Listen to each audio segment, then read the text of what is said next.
Hello.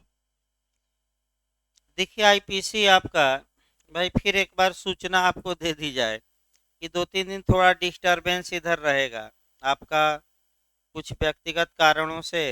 तो 2-3 दिन आपका क्लास अभी कम ही चलेगी और 2-3 दिन के बाद जब खाली हो जाएंगे तो आपका एक सब्जेक्ट और चलेगा, संविधान।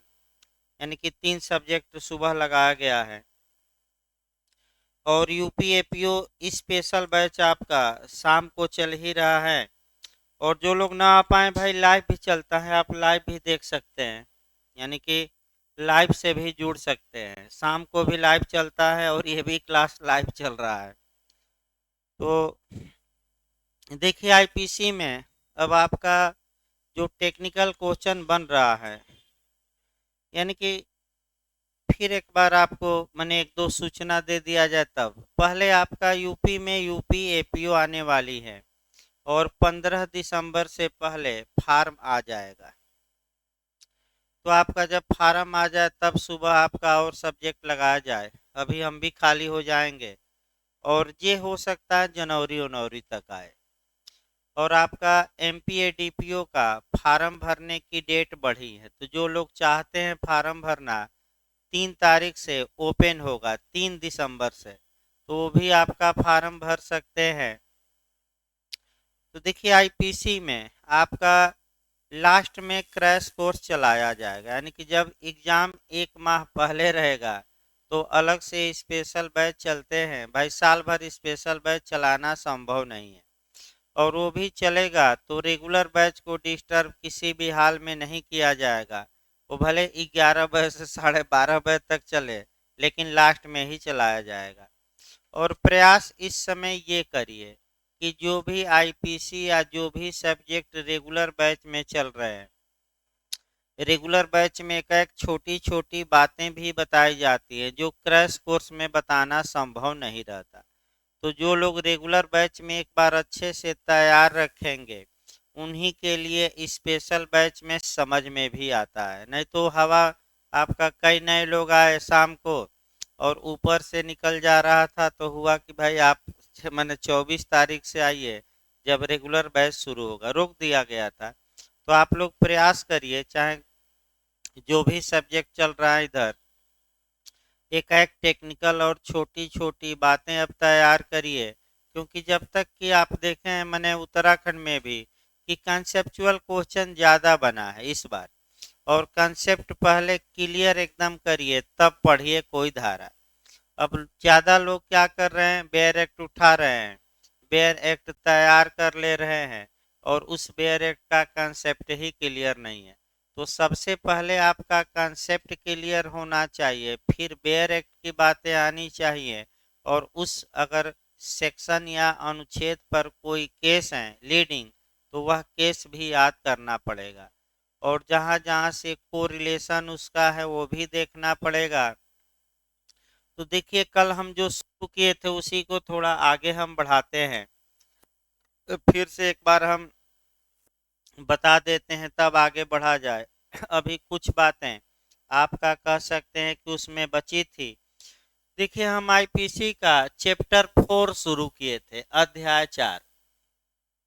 और जो सामान्य बातें बताई जा रही हैं, कम से कम जाकर आप साल पेपर में अध्याय 4 को देखकर आइएगा। सामान्य बातों में कितने क्वेश्चन आपका मिल रहे हैं ये बताइएगा एक दो दिन बाद। मैंने जो सामान्य बातें चलती हैं, ये प्रयास किया जाता है कि 70 से 80 जो क्वेश्चन है उसी में आ जाए। देखिए अध्याय 4 शुरू किया गया था, जनरल एक्सेप्शन या आपका साधारण या सामान्य अपवाद। मैं बताया था पहला कि सामान्य अपवाद किस अध्याय में है। पहला क्वेश्चन तो भाई स्पेशल एपीओ में बना है, तो आईपीसी के किस अध्याय में, 4 में। तो 2-3 क्वेश्चन आजकल चैप्टर वाइज भी बन रहा है और हर एक राज्य में बन रहा है। आपका चाहे उत्तराखंड हो चाहे बिहार हो, बिहार में आपका आईपीसी में बना अध्याय 6 बन गया था, राज्य के विरुद्ध अपराधों के विषय में लोक इत्यादि। यानी कि चैप्टर भी याद रखना है, फिर आपका उस चैप्टर में है क्या, तो अध्याय 4 में जनरल एक्सेप्शन है, तो किस सेक्शन से किस सेक्शन तक है, तो सेक्शन भी एक दो बार पूछा गया है। तो 76 से लेकर 106 तक, यानी कि 76 से लेकर 106 तक है। सामान्य ते क्या है, इस बात की परिभाषा आईपीसी में नहीं दी गई है। तो कल मैं परिभाषा बताया था कि सामान्य अपवाद वे बचाव हैं जहां की व्यक्ति कोई अपराध तो करता है, लेकिन उस अपराध को करने के लिए उसे दंडित नहीं किया जाता, यानी कि ऑफेंस तो किया लेकिन कानूनन उसे ऑफेंस माना ही नहीं जाता। यानी कि हर एक बेयर एक्ट में जब भी आप पढ़ेंगे तो पहला शब्द यही रहेगा कि कोई बात अपराध नहीं है। इसका मतलब ही यही हुआ कि वह अपराध है लेकिन कानून उसे अपराध नहीं मानता। तो अगला क्वेश्चन जो यूपीएपीओ में आया है कि अध्याय 4 अपराध की परिभाषा देता है कि दंड को बताता है कि इसमें बचाव है या डिफेंस है, तो क्या मार कर आएंगे, डिफेंस। इसके बाद आपको पढ़ना है जो आया है कि अध्याय 4 के तहत कितना दंड दिया जा सकता है। तो ये दंड वाली या पनिशमेंट वाले सेक्शन नहीं है, फिर याद रखिए ये किसके लिए सेक्शन बना है, तो डिफेंस के लिए। अब अगला क्वेश्चन ये आया कि इन धाराओं इस अध्याय को दो पार्ट में बांटा गया है, और दो पार्ट में एक हम बताए थे, ये बता चुके हैं, दोहरा रहे हैं भाई, 76 से लेकर 95 और दूसरा 96 से लेकर 106। इसका आपका इसमें बचाव का आधार अलग हमने बताया और इसमें अलग। 76 से लेकर 95 तक क्षम्य प्रतिरक्षाएं हैं, एक्सक्यूज वाली प्रतिरक्षाएं हैं। इसमें बचाव का आधार अलग से पूछा गया है।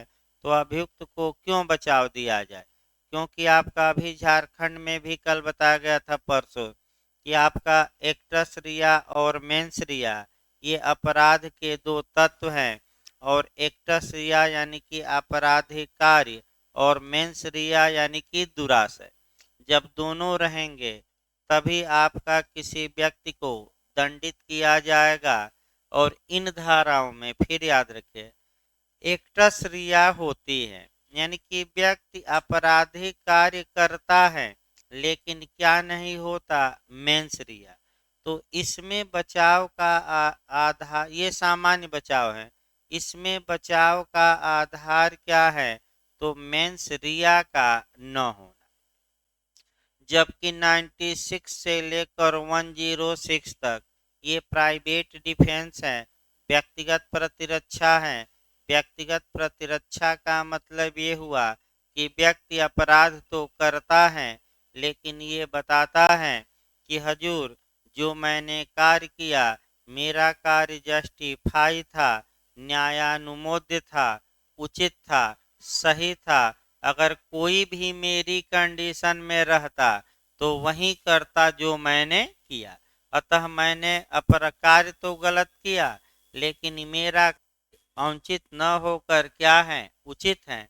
यानी कि इसमें बचाव का आधार क्या है, कार्य का जस्टिफाई होना, और इसलिए अभियुक्त को अपराध करने के बावजूद भी सजा न देकर उसे बचाव दिया जाता है।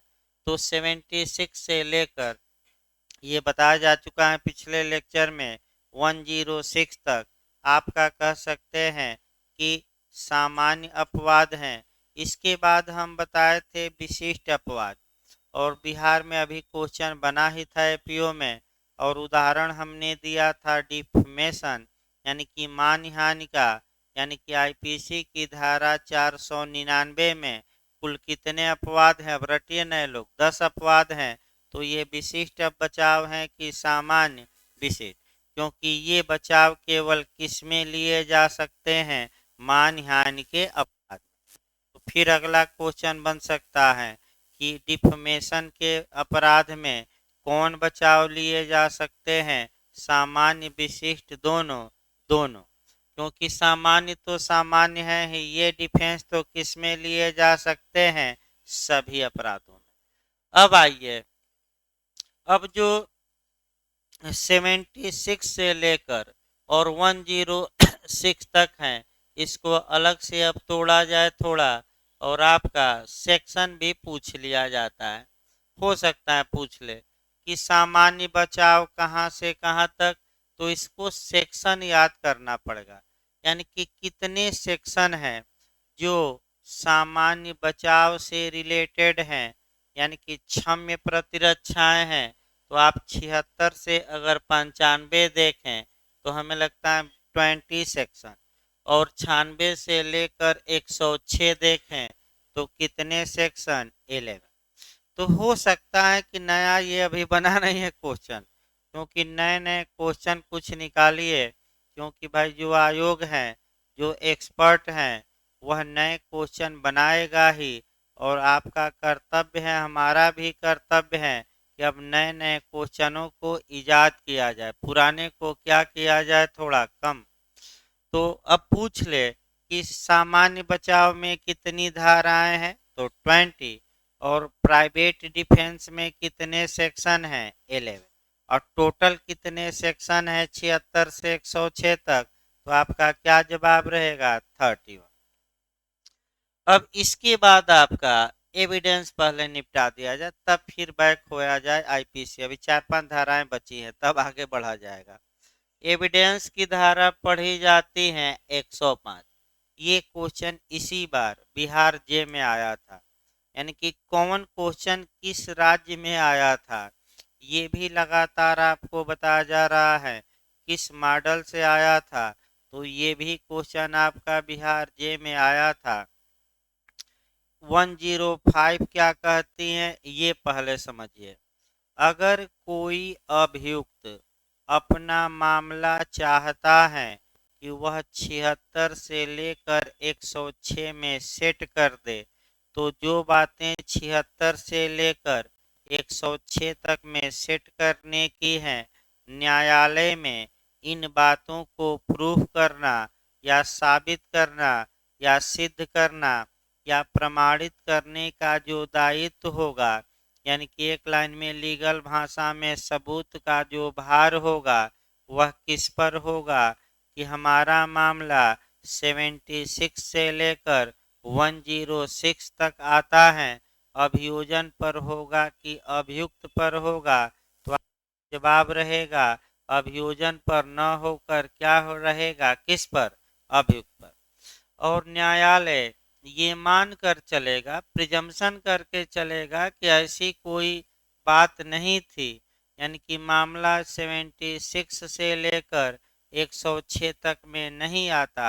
अगर अभियुक्त चाहता है कि हम इस बात को साबित करें, प्रूफ करें कि हमारा मामला कहाँ आ रहा है, 76 से लेकर 106 तक, तो ये बात साबित करने का दायित्व किस पर होगा, एक्यूज्ड पर ही होगा, यानी कि अभियुक्त पर ही होगा।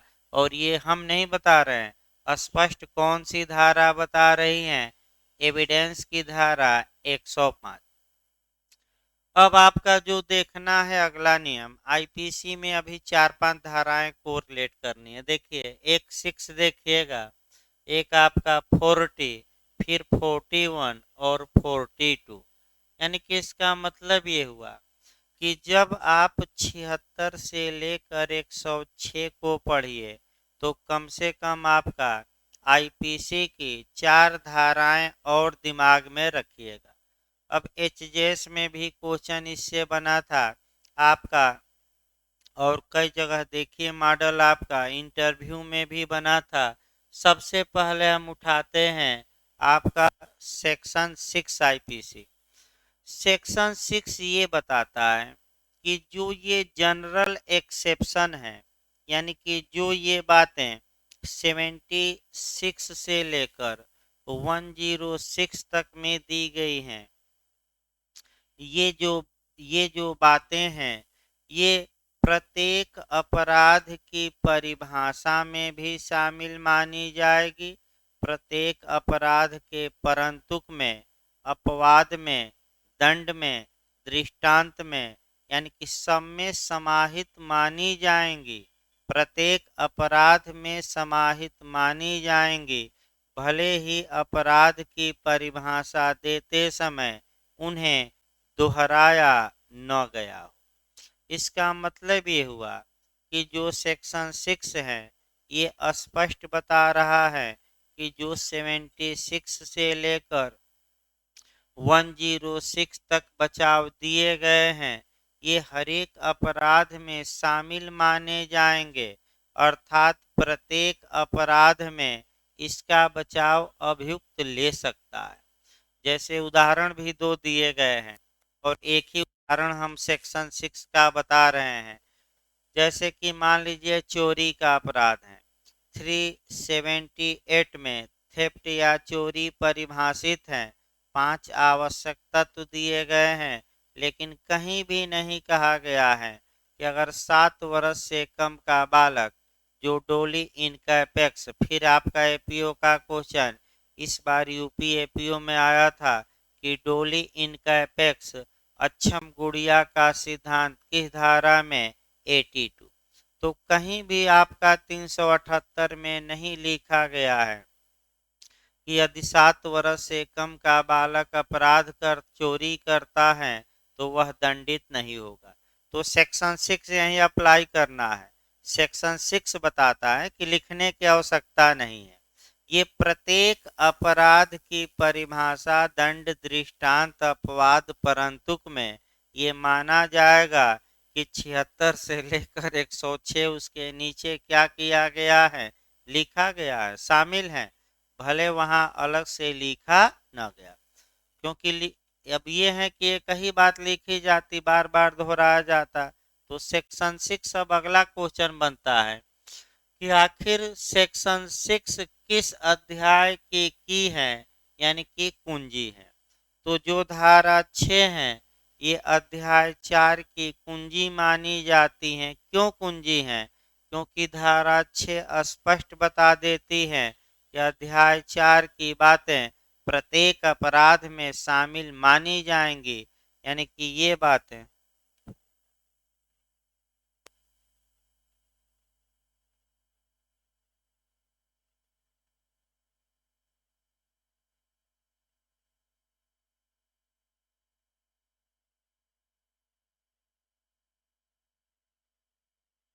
नया बन सकता है कुंजी से, क्योंकि बिहार ने शुरू कर दिया है। वैसे पहले ही बन रहा था, लेकिन बिहार ने ये बता दिया कि अब कुंजी को भी पढ़ना पड़ेगा। तो जिन जिन कानूनों में जिन जिन सेक्शनों को की या कुंजी कहा जाता है उन सेक्शनों को जरूर याद रखिएगा। जैसे कि आपका बिहार एपीओ में संविधान में पूछ दिया जाकर कि संविधान की कुंजी किसे कहा जाता है, तो प्रियम्बल या प्रस्तावना या उद्देश्य का। तो फिर पूछ सकता है, नया क्वेश्चन एकदम है, ये अभी बना नहीं है, कि आईपीसी के अध्याय 4 की कुंजी कौन सी धारा है। तो भाई रट कर जाइए, नए नए क्वेश्चन, कौन सी धारा, 6। अब ये याद रखिए। इसके बाद सेक्शन 6 को आगे बढ़ाया जाए। सेक्शन 6 ये कहता है कि 76 से 106 का बचाव प्रत्येक अपराध में लिया जा सकता है, प्रत्येक ऑफेंस में। तो समस्या ये आई कि ऑफेंस या अपराध का मतलब क्या हुआ। तो तुरंत आपका दिमाग किस सेक्शन पर क्लिक करना चाहिए, 40 पर। अपराध को आईपीसी की धारा 40 में 40 में स्पष्ट किया गया है, क्लियर किया गया है, जिसके तहत ये बताया गया है कि अपराध का मतलब जो आईपीसी के तहत अपराध हो वह भी अपराध माना जाएगा, जो स्पेशल लॉ यानी कि विशेष विधि के तहत अपराध हो और जो लोकल लॉ या स्थानीय। तो तुरंत जोड़ लेना है, विशेष विधि की परिभाषा 41 में और स्थानीय विधि की 42। तो भाई 40 से अब तो धारा याद रखे। अपराध की परिभाषा आईपीसी में कहाँ है, 40, विशेष विधि की 41, स्थानीय विधि की। अब आइए सेक्शन 6 पर फिर आइए, जेस में कितना अच्छा क्वेश्चन बना है, इस पर वही कॉन्सेप्ट बताया जा रहा है। सेक्शन 6 कहता है कि ये जो 76 से लेकर 106 तक की बातें हैं, इनका बचाव किस में लिया जा सकता है? प्रत्येक अपराध में। तो अपराध का मतलब क्या हुआ, ये हम कहाँ से निकालेंगे? सेक्शन 40 से। और अपराध का मतलब यहाँ हुआ जो आईपीसी के तहत अपराध घोषित किए गए हों, जो स्पेशल लॉ के तहत, जो लोकल लॉ के तहत। तो आप देखिए, दो मॉडल यहाँ बना है। पहला मॉडल ये बना है कि आपका आईपीसी में कि सेक्शन 40 में अपराध का मतलब क्या हुआ। तो जो झारखंड ने बनाया वह बनाया जो आईपीसी के तहत दंडनीय हो। सेकंड बनाया जो विशेष विधि के तहत। थर्ड बनाया जो लोकल लॉ के तहत। और फोर्थ उपर्युक्त सभी। तो अब तो गलत नहीं होगा, क्या मार्क कराएंगे? अगर पूछ ले कि अपराध का मतलब क्या, तो हम क्या लिखें? एक की तीनों? तीनों। तो क्या मार्क कराएंगे? उपर्युक्त सभी। अब जो दूसरा मॉडल आपका यूपी एचजेएस में बना है वो देखिए कि सामान्य अपवाद का बचाव लिया जा सकता है। अब पहला दिया केवल आईपीसी के तहत अपराधों में। दूसरा दिया आईपीसी तथा विशेष विधि के तहत अपराधों में। तीसरा दिया है आईपीसी, विशेष विधि तथा स्थानीय विधि के तहत अपराधों में। और चौथा दे दिया इनमें से कोई नहीं। तो जिस ऑप्शन में ये तीनों बातें रहें, उसी ऑप्शन को आपको सही मारना है। देखिए, पहला ऑप्शन में केवल क्या था? आईपीसी। सेकंड ऑप्शन में आईपीसी और कौन था? विशेष विधि। और थर्ड में कौन था? तीनों। तो जिस ऑप्शन में ये एचजेएस में आया था यूपी में, इसका मतलब ये हुआ। अब आइए आगे बढ़ा जाए, एक एक को समझाना है। आईपीसी में जो अपराध हो, तो आईपीसी में जो ऑफेंस की शुरुआत होगी, हम बताएंगे, इसके वजह अभी चैप्टर समय लगेगा, 107 से होगी। और जो पनिशमेंट की शुरुआत होगी सेक्शन 109। तो कम से कम नए लोग एक लाइन तो याद रखिए कि आईपीसी में अपराध का प्रारंभ किस धारा से? 107 से। और सजा का प्रारंभ की धारा से 109। कम से कम इतना तो याद रखिए, शुरुआती दौर में नए लोग। अब विशेष विधि क्या होती है, अब इसको देखा जाए। विशेष विधि या स्पेशल लॉ की परिभाषा आईपीसी के सेक्शन 41 में दी गई है। स्पेशल लॉ का मतलब कि जो किसी विशेष विषय पर, यानी कि स्पेशल सब्जेक्ट पर बना हो। जैसे में दो चार स्पेशल, जैसे कि आपका एससी एसटी के प्रति अत्याचार के लिए एससी एसटी एक्ट बन गया, ये स्पेशल कानून है। पास्को एक्ट स्पेशल कानून है। जुनाइल जस्टिस है जो बालकों के लिए बना। डावरी, जो डावरी वाला कानून है वह स्पेशल कानून है। महिला डोमेस्टिक वायलेंस बन गया, वह स्पेशल कानून है। इसका मतलब ये हुआ कि जो किसी विशेष विषय पर कानून बनाया जाता है, जैसे बिहार में शराबबंदी हो गई, तो केवल शराब के लिए बना है, तो आपका स्पेशल लॉ है। क्यों? क्योंकि वह विशिष्ट विषय पर बनाया गया। अब आईपीसी स्पेशल लॉ नहीं है, मैं बता दूं। आईपीसी एक जनरल लॉ है जो आपका कहा जाता है भानुमति का पिटारा बटोरती है। यानी कि एक ही विषय से संबंधित अपराध नहीं बताती, कई विषयों से संबंधित अपराध अपने में क्या करती है? समाहित। तो आईपीसी भाई कैसा लॉ है पूछ ले तो साधारण मारिएगा, ये हम नहीं बता रहे हैं अपने मन से। ये आईपीसी में प्रियम्बल एक लाइन लिखा है, कम से कम शुरुआती दौर में धारा 1 से पहले एक उद्देश्य क्या लिखे, उसी में लिखा गया है। तो ये आपका अच्छे स्पेशल। लोकल लॉ का मतलब हुआ कि ऐसा कानून जो पूरे भारत में लागू नहीं है, तो केवल प्रयागराज के लिए बन गया, तो लोकल लॉ। केवल यूपी के लिए बन गया तो लोकल लॉ, और आपका जैसे कि अर्बन प्लानिंग चल ही रहा है, और तो जो पहला पीरियड इसके पहले चला वो भी कौन सा कानून है, लोकल लॉ, क्योंकि ये कानून केवल कहाँ लागू है, यूपी में।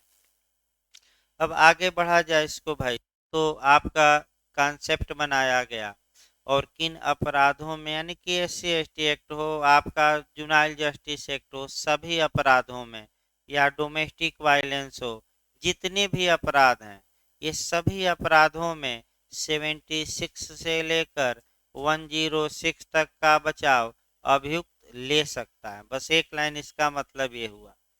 अब आगे बढ़ा जाए, आगे जो आपको पढ़ा जाता है वह ये पढ़ा जाता है, कह सकते हैं कि जो सेक्शन है उनको एक बार दिमाग में बैठाया जाता है।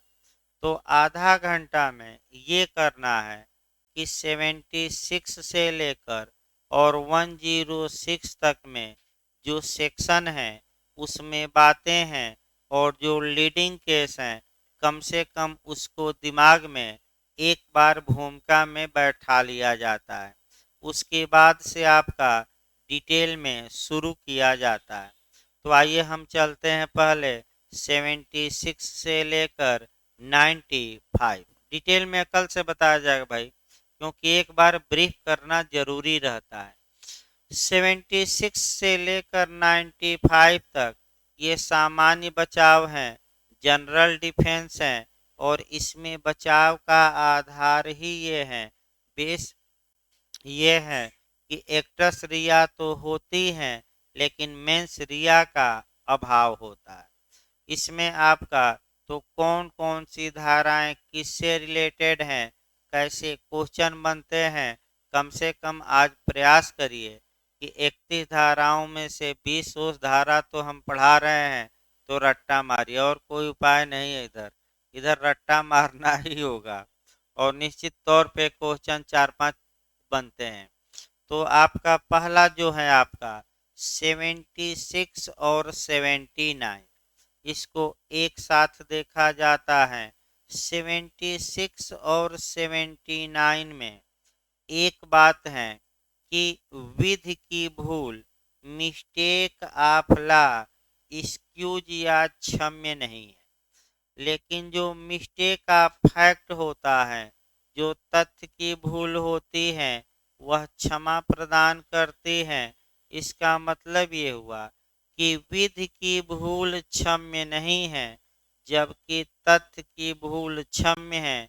ये किन धाराओं में ये सिद्धांत समाहित है, तो दो सेक्शन मार्क कर जाइएगा, 76 और 79। अब आपका जो क्वेश्चन यूपी एपीओ में बना इसी हेडिंग पर ही बन गया। हेडिंग पर ये बना कि तथ्य की भूल क्षम्य है, ये किस सेक्शन में है। तो आपका दे दिया 77, 78, 79, इनमें से कोई नहीं। तो कौन मार्क कराएंगे? मैं फिर बता रहा हूँ, तथ्य की भूल क्षम्य है, मैंने इतना ही दिया था। मिस्टेक ऑफ फैक्ट एक्सक्यूज है, आपका किस धारा में ये समाहित है, तो 77 दिया एक धारा। एक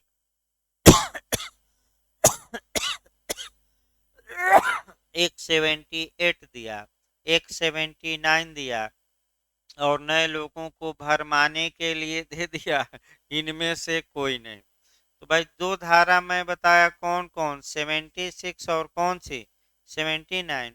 तो जब दोनों धाराएं न मिले तो क्या खोजना है, एक, और वो भी न मिले तब क्या मारना है, इनमें से कोई नहीं।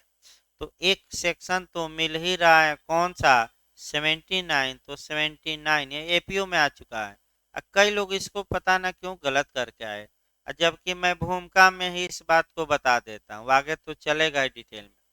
76 और 79 में फिर देखिए, 76 में आपका लीगल बाउंडेशन है, यानी कि विधिक बाध्यता या विधिक अबाध्यता, और जबकि 79 में विधिक बाध्यता न होकर आपका विधिक न्यायानुमतता है, जस्टिफाई है, जस्टिफाई, अब दोनों में अंतर इंटरव्यू में पूछा गया है।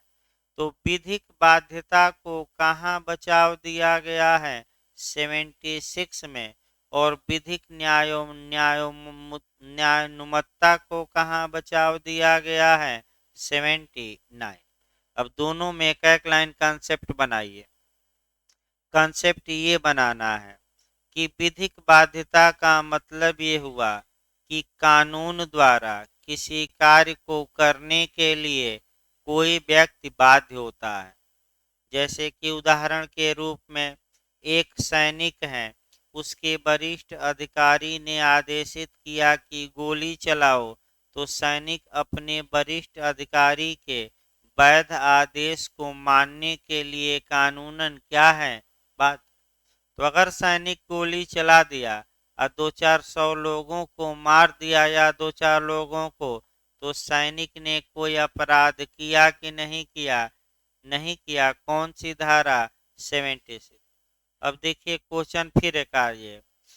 मैंने ये डायरेक्ट ये जो मैं उदाहरण बता रहा हूँ, यही उदाहरण आपका जे में आया था और पूछा था कि किस सेक्शन का उदाहरण है। तो कौन सा सेक्शन हम विधिक बाध्यता पर बता रहे हैं? 76। और आप देख सकते हैं बेयर एक्ट में पहला उदाहरण यही है। ये विधिक बाध्यता हुई। अब आइए 79 देखा जाए। विधिक न्यायानुमतता को थोड़ा समझिए नए लोग। विधिक न्यायानुमतता का मतलब ये हुआ कि व्यक्ति कानूनन उस कार्य को करने के लिए बाउंड नहीं होता, लेकिन अगर व्यक्ति कर ही देता है तो कानून उसकी पीठ थपथपाता है कि तुमने कोई गलत कार्य नहीं किया। फिर एक बार समझिए। विधिक न्यायानुमतता का मतलब ये हुआ कि जब कोई व्यक्ति कानूनन किसी कार्य को करने के लिए बाध्य नहीं होता, लेकिन फिर भी अगर उस बात को वह कर देता है, तो कानून ऐसे व्यक्ति को प्रोटेक्ट करता है। अर्थात कानून ये कहता है कि तुमने कोई गलत काम नहीं किया। जैसे उदाहरण के रूप में अपराधियों को पकड़ने के लिए कौन भी द्वारा बाध्य है? पुलिस। तो क्या आम जनता भी बाध्य है कि उसका विवेकाधिकार है? तो आम जनता बाध्य नहीं है। लेकिन अगर आम जनता अपराधी को गिरफ्तार ही कर लेती है, तो क्या कोई अपराध कर दी आम जनता? नहीं। तो कौन सी धारा आम जनता को बचाव देती है कि तुमने कोई गलत कार्य नहीं किया? तो आईपीसी की कौन सी धारा? 79। ये सब। इसके बाद आपका जो 76 से आगे बढ़ा जाए, आपका 78 और 79 आपका न्यायिक कार्य को 78 बचाव देगी और कार्यपालकीय कार्य को नहीं, न्यायिक कार्य को 77 बचाव देगी और कार्यपालकीय कार्य को 78। यहाँ जो क्वेश्चन बनता है आपका, एक दो क्वेश्चन अच्छे बनते हैं। अभी बिहार में भी बना, यूपी में भी बना, और अभी आपका उत्तराखंड में भी कोरिलेट करके मैं बताऊंगा वो भी बना था। अब देखिए इसमें न्यायिक कार्य का मतलब क्या हुआ। तो एक उदाहरण लेकर चलते हैं। मान लीजिए एक आपका सत्र न्यायालय है और सत्र न्यायालय ने एक अभियुक्त को मृत्युदंड दिया। तो अगर सत्र न्यायालय ने किसी अपराधी को फांसी की सजा दे दी है, तो क्या न्यायाधीश के खिलाफ ही मुकदमा कर दिया जाएगा? नहीं। तो न्यायाधीश कौन सी धारा में बच जाएंगे निर्णय देकर? 77। अब आइए अगला क्वेश्चन। न्यायाधीश तो खुद जाकर फांसी पर लटकाता नहीं, लटकाता आपका कह सकते हैं जल्लाद है। तो न्यायाधीश के निर्णय का कौन पालन किया है? जल्लाद। तो जल्लाद को भी तो बचाव चाहिए, तो जल्लाद को बचाव देती है धारा 78। यानी कि न्यायाधीश जो निर्णय दिया वो भी बचाव का हकदार होगा। 77। और डायरेक्ट यूपी, एपी और बिहार में जल्लाद पूछा गया था 78 मार्क। हाँ, अभी असल बात समय थोड़ा नहीं मिल पाया है, पेपर आदमी पढ़ नहीं पाया। अब लोग जो बता रहे हैं आपका, अभी हम भी पेपर है भाई, पढ़ लेंगे। अब रविवार को ही पढ़ पाएंगे पूरा, क्योंकि समय थोड़ा इस समय 2-4 दिन व्यस्तता है, तो हम भी भाई उत्तराखंड का पेपर पूरा पढ़े नहीं। 10 क्वेश्चन देखे, फिर तैयार भी करना रहता है भाई पढ़ाने के लिए, थोड़े हैं कि मंच पर आ जाइए। जैसे कि आप लोग फिल्मों में देखते होंगे, तो आपका जब शूटिंग होती है उसके पहले दिन भर डेमो चलता है। एक सीन 200 बार किया जाएगा, जब तक कि ओके ना हो जाए तब तक फाइनल नहीं। तो पहले डेमो दीजिए और उसके बाद क्या करिए, आपका सीन लिया जाता है। यानी कि 2 मिनट के सीन के लिए हो सकता है 10 दिन लग जाए फिल्मों में। इसीलिए साल भर 1.5 साल लग जाता है फिल्म बनाने में। तो आपका चलिए आया ही था, यानी कि तीनों में आ गया, बिहार में, यूपी में, उत्तराखंड में।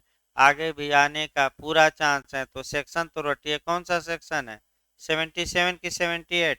78। अब आइए, अब इसी में उत्तराखंड फिर पूछ दिया कि जब फांसी की सजा दी जाएगी, यानी कि मृत्यु दंड दिया जाएगा, तो कहाँ लिखा गया है कि निर्णय में ये लिखा जाएगा कि तब तक इसे गर्दन में फांसी लगाकर लटकाया जाए जब तक कि इसकी मृत्यु न हो जाए। तो मैं खूब रटवाया था 354 का कौन सा क्लास? 5। भाई, हाँ, हाँ, ये कोई नहीं कर सकता कि सर 10 बार मैं बताया था। आपका 53 आईपीसी बताते समय भी मैं बताया था, और केस भी मैं बताया था कि ढंग पर कौन सा केस है, दीना उर्फ दीन दयाल। भाई आगे की तैयारी भी रखिए, ये नहीं कि जो बीत गई वो बात गई।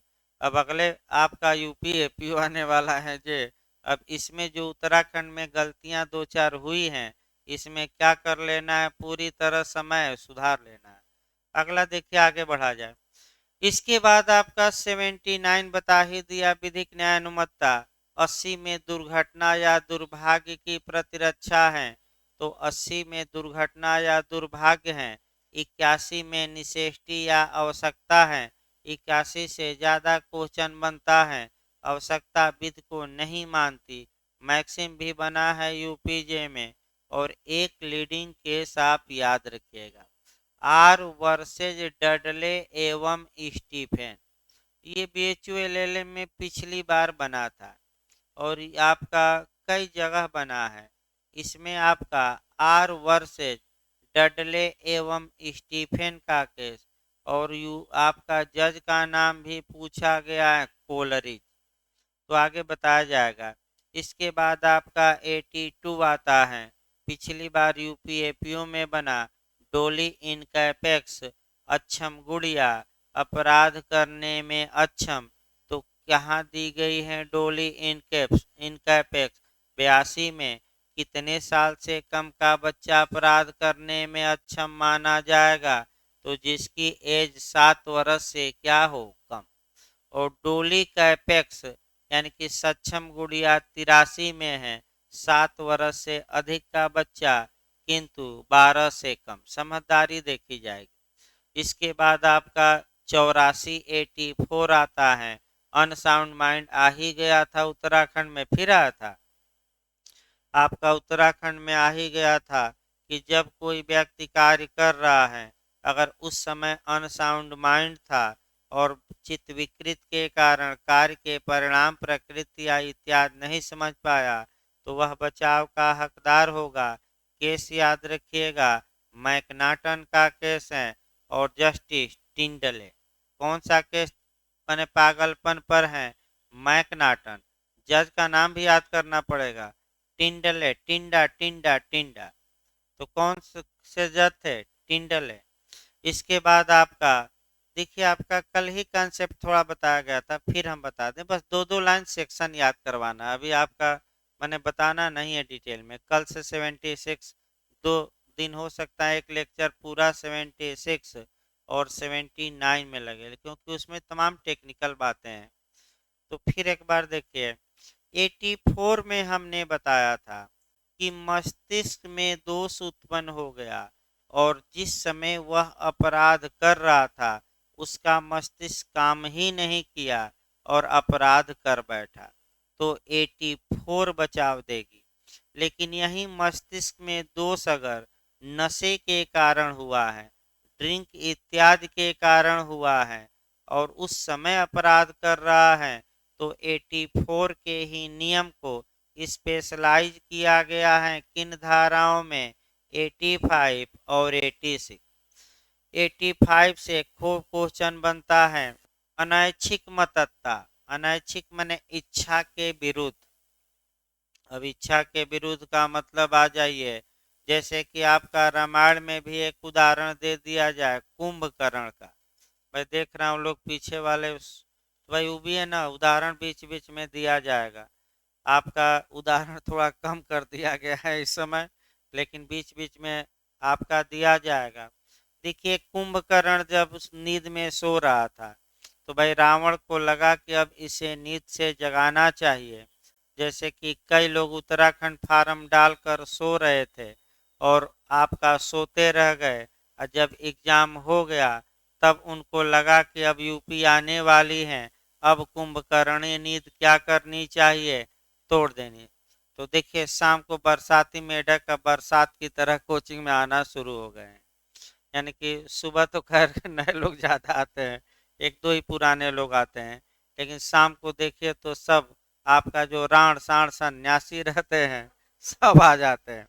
मना भी किया जाएगा तो भाई आएंगे और बाहर बैठ जाएंगे, भाई ऑनलाइन चल रहा है आप घर पर पढ़िए, लेकिन वो मानने वाले नहीं है, कह रहे हैं कि बस आपकी हमें आवाज़ सुननी है, चेहरे से कोई मतलब नहीं है। तो भाई इतिहास गवाह है कि पिछले एपीओ में आपका बहुत मैंने भीड़ होती थी, और आपका वहाँ ये मैंने जो नल वल लगा है वहाँ तक लोग, मैंने रिकॉर्ड रहा कि 70 70 80 80 लोग बाइक पर बैठकर खड़ा होकर पढ़ते थे, और लाउड स्पीकर दो दो बाहर भी लगा था, और इसीलिए यहाँ कुर्सी भी लगाई गई है कि कोई बाहर बैठे नल तक तो दिखाई दे, नहीं तो उधर से भी आदमी बीच से ही पढ़ाना चाहिए, लेकिन हम भी किनारे हो गए हैं। देखिए आगे बढ़ा जाए इसको, तो 85 में अनैच्छिक मतत्ता, ये कुंभकर्ण वाली धाराएं लिखिएगा ना, कुंभकर्ण या नहीं कि लिख दीजिए, समझाने के लिए बताया जा रहा है उदाहरण। जैसे कि कुंभकर्ण को जगाया गया बीच में, तो जब जगा तो अपने भाई रावण से पूछा कि इस बीच में हमारी नीयत क्यों खराब किए हो, तो रावण ने कहा कि हम राम की भार्या यानी कि पत्नी सीता का हरण यानी कि अपहरण कर लाए हैं, और वह आ गया है, चढ़ाई कर दिया है, युद्ध लड़ा जा रहा है, चलो युद्ध लड़ो। तो आपका कुंभकर्ण ने कहा कि भैया ये काम आपने अच्छा नहीं किया, समझाया, और कहा कि अभी भी वक्त है, पत्नी का किसी के हरण करना नित्य के विरुद्ध है, आप वापस कर दीजिए। तो रावण ने कहा कि ये भाई हैं, और भाई सठिया गया है। तो सठियाना जान रहे कि नहीं आप, नहीं है भाई, सठिया गया, न में आया तो पूछ लीजिए, 2 4 दिन लगेगा। भाई नए लोग, भाई नए लोग के लिए आ जा रहा है कि न समझ में आए तो एक बार इशारा करिए, शब्द का आसान अर्थ बता दिया जाए। जैसे एक आपका आती हैं, अब ये आगे तो अभी तो इनको भाई शुरुआती दौर में शब्द ही नहीं समझ में आ रहा था, अब तो बहुत तेज पकड़ने लगी हैं, यानी कि अब हर एक शब्द समझ लेती हैं और उसका अर्थ भी बता देती हैं, इसमें कोई शक नहीं है। तो धीरे धीरे आ जाएगा, 1 माह 15 दिन में। तो फिर आगे देखिए, अब भाई भाई हैं, ये सठिया गया, इसको खूब जबरदस्ती शराब मांस पिलाओ खिलाओ, और जब इस इतना खा पी लेगा कि होशो हवास में नहीं रहेगा, यानी कि इसका मस्तिष्क अपने बस में, तो वही 85 है, तब जो भी करेगा, तो ऐसी दशा में जो भी अपराध व्यक्ति करेगा वह क्षम्य होगा। लेकिन अगर स्वेच्छा से नशा किया है तो उसमें सीमित बचाव है 86 में। तो सेक्शन यूपीजे में लगातार एपीओ में आता है, अनैच्छिक मतत्ता 85, पहले जबरदस्ती वाला है, याद रखिए, और स्वैच्छिक मतत्ता 86। अब आइए 87 से लेकर 92 तक की जो धाराएं हैं, ये कंसेंट से संबंधित है, सम्मति। अब इसको भी अच्छे से जानिए, बहुत अच्छे अच्छे क्वेश्चन इसमें बनते हैं। पिछली बार यूपीजे में ये बना, वालेंटिनांड फिट इंजुरिया, जो सम्मति देता है उसे क्षति नहीं होती, ये किस सेक्शन में सिद्धांत है? तो 87। अब यानी कि सम्मत आगे बताया जाएगा डिटेल में, वो तो भाई संभव नहीं है दो दो लाइन बताना, वो तो आपका सेक्शन बताया जा रहा है कि किस सेक्शन में क्या है, बस इतना जानिए मैक्सिम क्या है। अभी ज़्यादा तो आपका डिटेल में चलेगा ही, एक बार पूरा सेक्शन बता दिया जाए। तो 87 में मैक्सिम है। 88 आपका बहुत पूछी जाती है कि चिकित्सकों को कौन सी धारा बचाव देती है, डॉक्टरों को कौन सी धारा बचाव देती है? तो 88 मार्क कराइएगा, कौन सी धारा? 88। देखिए, एक आदमी एक डॉक्टर है, डॉक्टर समझ रहा है कि इनका ऑपरेशन करना ही पड़ेगा, लेकिन डॉक्टर को ज्ञान है कि ऑपरेशन करने से ये मर जाएगा, लेकिन आशय नहीं है कि ऑपरेशन करके मार दिया जाए। वह व्यक्ति सम्मति देता है कि हमारा ऑपरेशन करिए, ऑपरेशन के दौरान मरीज मर जाता है, तो डॉक्टर ने कोई अपराध नहीं किया, क्योंकि डॉक्टर ने मरीज की सम्मति से ही मारने का इरादा न रखते हुए ऑपरेशन किया। तो कौन सा सेक्शन रट कर जाइएगा? 88। इसके बाद 89 है, फिर आपका 90 है। 90 से भी क्वेश्चन बनता है कि कब कंसेंट या सम्मति स्वतंत्र नहीं होगी। 90 में है। 91 से भी आपका क्वेश्चन बनता है कि कुछ ऐसे अपराध हैं जो सम्मत से ही किए जाएं, लेकिन सम्मति या रजामंदी कोई बचाव नहीं देगी। देखिए, दो तीन अपराध, रजामंदी कोई बचाव नहीं देगी, कुछ अपराध ऐसे हैं जैसे गर्भपात। जो गर्भपात होता है अगर स्त्री की सम्मत से भी किया जाए तो अपराध है और बचाव नहीं है। जैसे बाइगेमी है, अगर पहली पत्नी की रजामंदी से ही आप दूसरी मन विवाह करते हैं दूसरा, फिर भी आप सजा के हकदार होंगे, क्योंकि इसमें भी कंसेंट कोई बचाव नहीं है। इसके बाद पब्लिक न्यूसेंस हो गया, यानी कि लोक उपताप हो गया, जो सबसे अच्छा उदाहरण आपका कंसेंट का दिया जाए, हो गया। हाँ, दुराचार के मामले में भी भाई, दुराचार के मामले में भी कंसेंट बहुत महत्वपूर्ण आपका होता है। अगर लड़की की एज 18 ईयर से कम है तो उसकी सम्मति कोई बचाव अभियुक्त को नहीं देगी। याद रखिए, कितने से कम? 18 से, क्योंकि आपका आगे बताया जाएगा। तो 91 और इसके बाद आइए 92। 92 आपका इमरजेंसी वाली धारा है, आपातकाल वाली धारा है, यानी कि ऐसी कंडीशन क्रिएट हो गई है जहां की सम्मति लेना संभव नहीं है। अब एक कंडीशन बनाइए आप लोग भी, जैसे उदाहरण के रूप में मान लीजिए एक व्यक्ति घोड़ा से जा रहा था, घोड़ा बिगड़ैल निकला, अनकंट्रोल हो गया। तो आप लोग वीडियो वीडियो भी बहुत सोशल मीडिया पर हैं घोड़ा के बारे में, जाकर देखेंगे कि बिगड़ैल घोड़ा, तो आप देखेंगे उसमें तमाम लोग वीडियो भेजते रहते हैं, आपका किसको किसको मना किया जाए। तो वहीं आल हमारा ही मोबाइल हैंग कर जाता है, अब खोलिए तो 400 500 व्हाट्सएप पर मैसेज, अब किनको किनको मना किया जाए। तो ऐप पर भी भेजते थे लोग, तो मना किया गया, कुछ दिन चैटिंग वाला ऑप्शन है बंद कर दिया गया, न बांस रहेगी न बांसुरी बजेगी। तो फिर जब बदमाशी करेंगे लोग बंद कर दिया जाएगा सिस्टम से।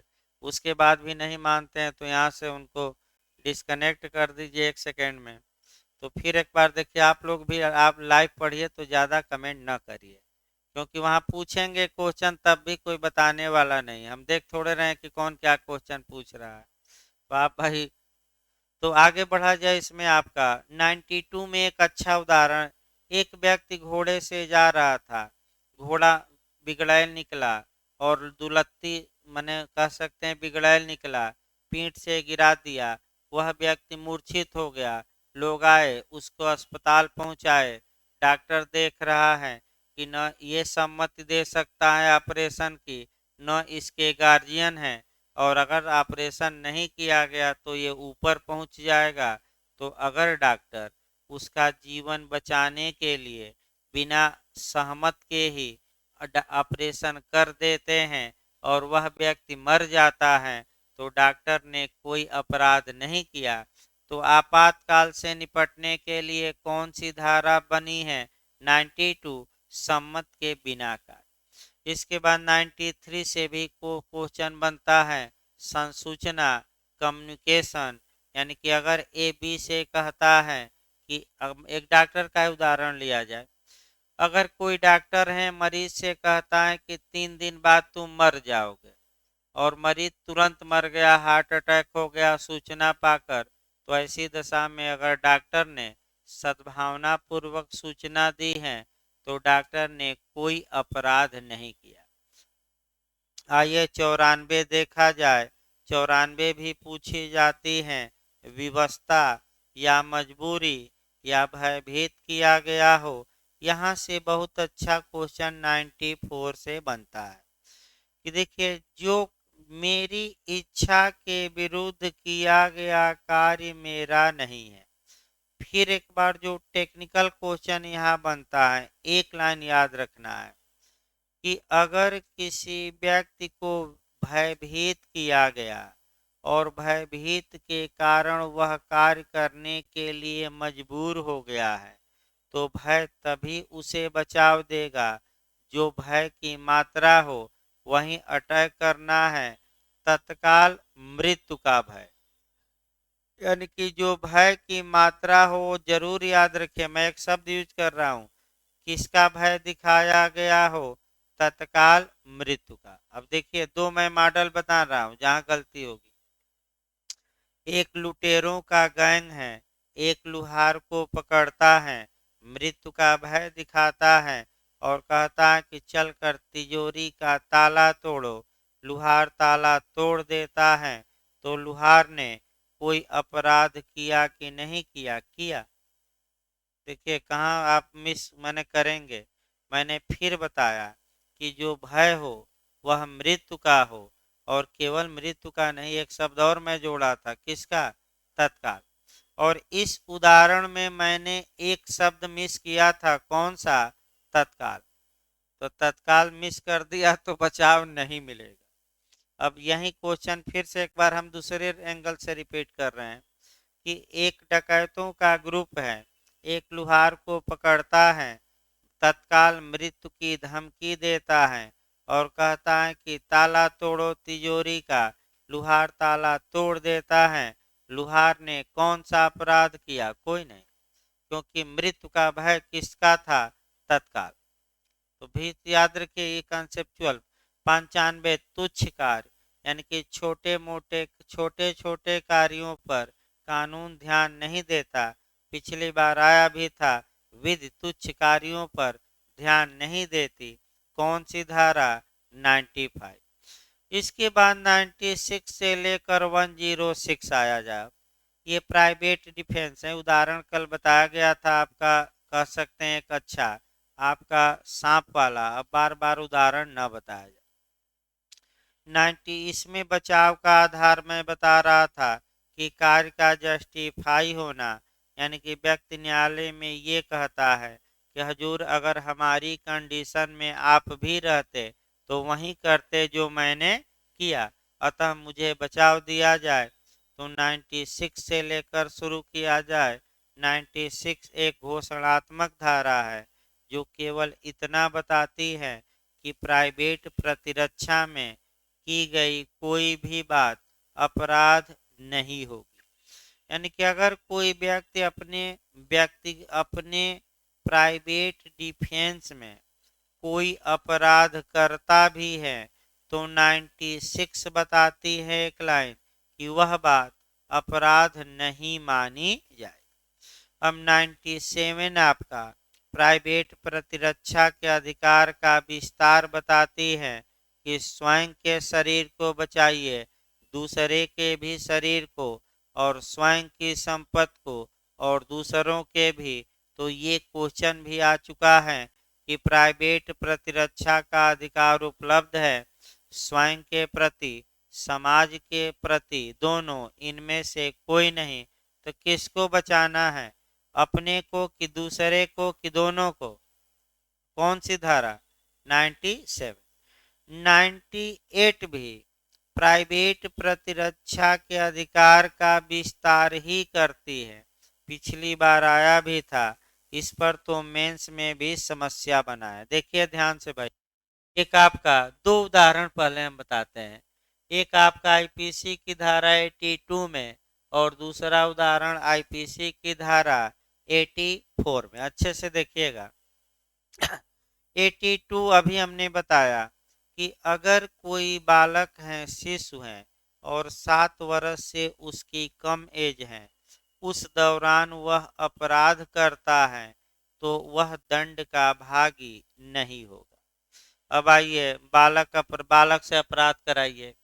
ए एक 6 वर्षीय बालक है और बी पर पिस्टल तान दिया है। अब बी को अब आशंका हो गई कि ये बालक क्या करेगा, टिगर दबा ही देगा। तो बी अपने बचाव में किसको मार दिया, बालक को।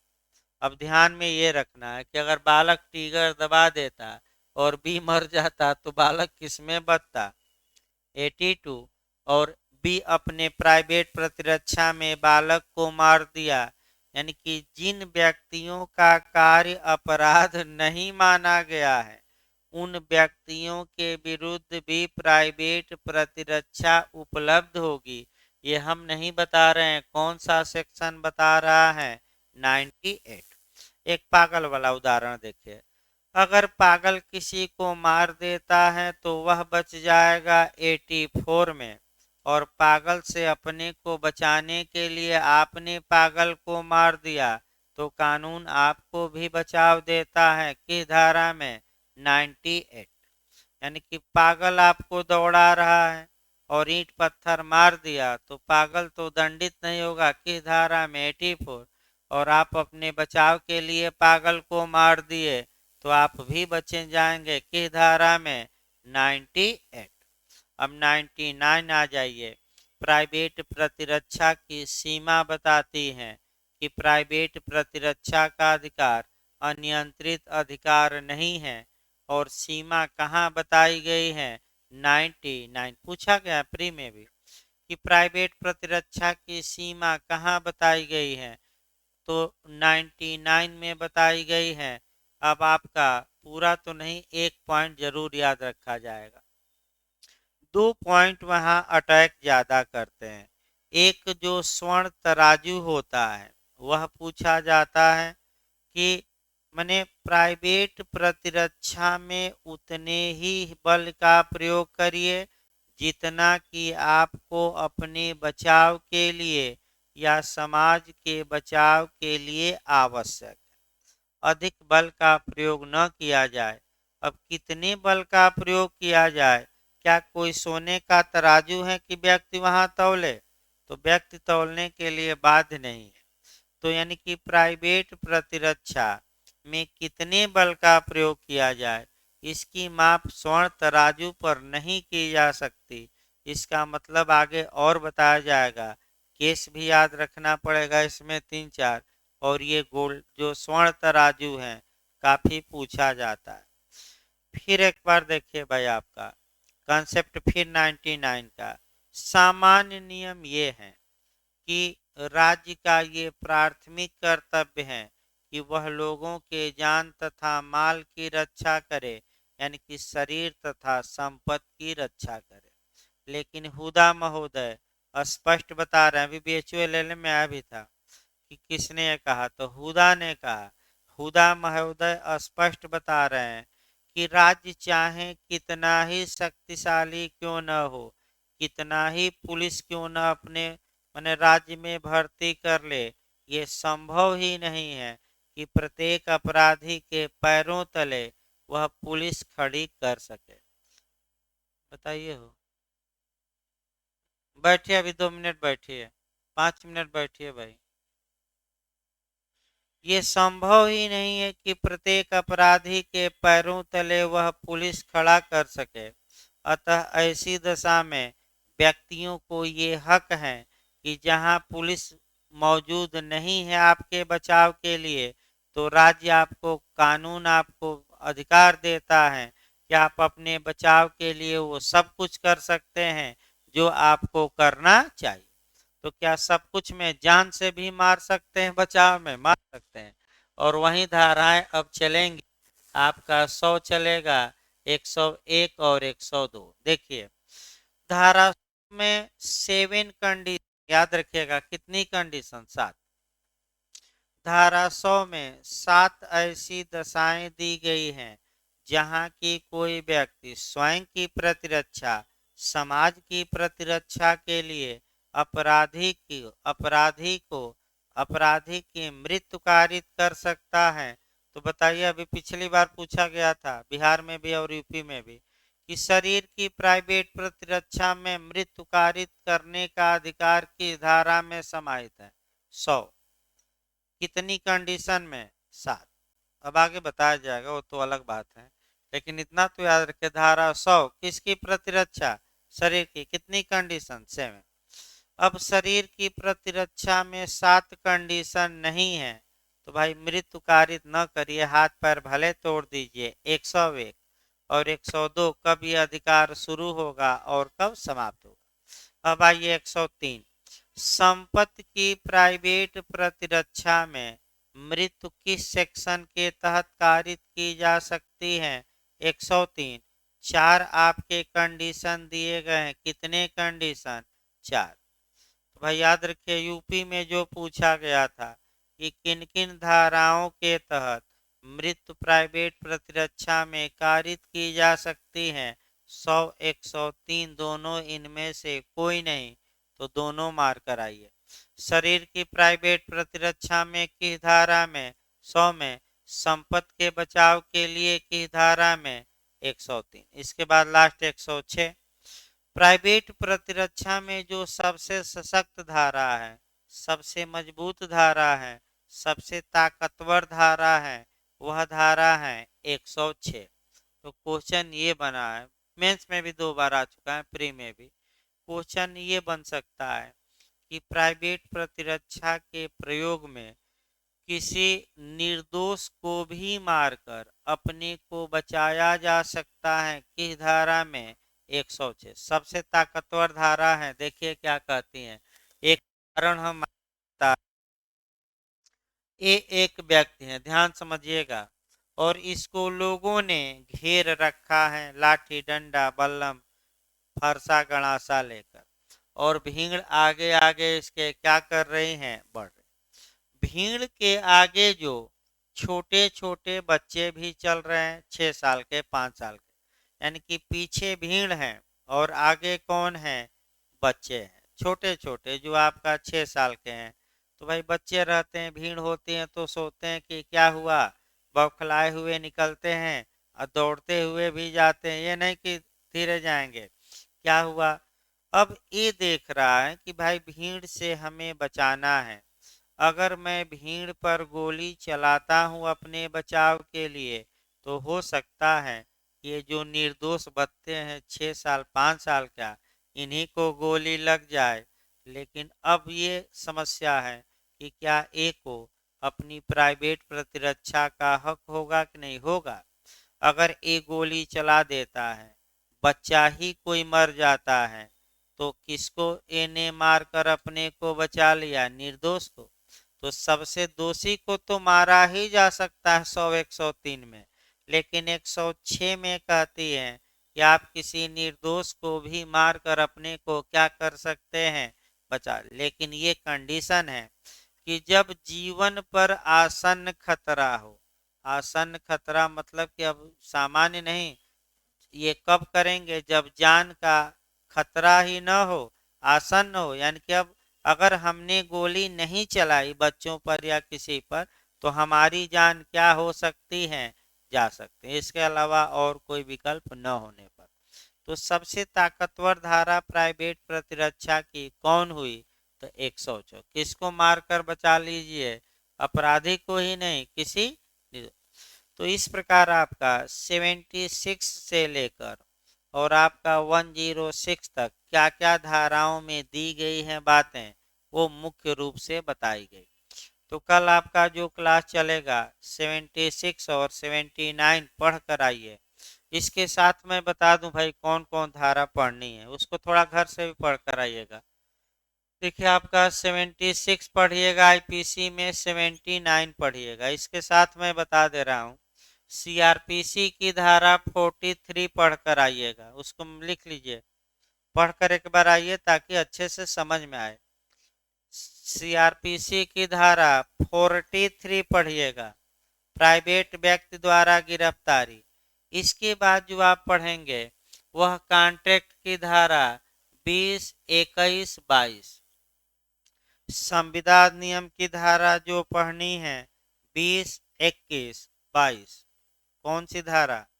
20, 21, हल्का हल्का हम बताएंगे कल, एक एक दो दो लाइन। 20, 21, 22 मिस्टेक के बारे में। इसके बाद जो मिस्टेक के बारे में आपका पढ़ना है वह जो पढ़ना है लिमिटेशन एक्ट यानी कि परिसीमा अधिनियम की धारा 17। परिसीमा नियम की धारा 17 भी हल्का सा पढ़ना है। याद रखिएगा लिमिटेशन एक्ट की कौन सी धारा? 17। भले न पढ़ कर आइएगा, ये न बेयर एक्ट हो तो हम बताएंगे, लेकिन कॉन्ट्रैक्ट सीआरपीसी आईपीसी तो कुछ पढ़ेंगे भाई तभी। ये आपका यानी कि कम से कम इसके बाद टाट में हम बताएंगे, टाट में कोई ये नहीं है, मिस्टेक पूछा जाता है। अपकृत्य में हम बताएंगे, पढ़ना होगा तो किताब होगी तो पढ़ कर आइए। लेकिन मैं बता दूं आपका कम से कम कॉन्ट्रैक्ट एक बार हल्का सा देख कर आइएगा क्या लिखा है बेरक में। इसके बाद सीआरपीसी की कौन सी धारा? 43। और इसके बाद आपका आईपीसी शुरू किया जाएगा, क्योंकि काफ़ी ये थोड़ा हो सकता है कि कठिन है समझना भी, और केस भी 7-8 पढ़ने, हो सकता है 2 लेक्चर लग जाए। इस बार मेंस में आया था 20 नंबर का, बता दिया जाए भाई। जे में आपका ये क्वेश्चन मेंस में आया था इस बार मिस्टेक के बारे में।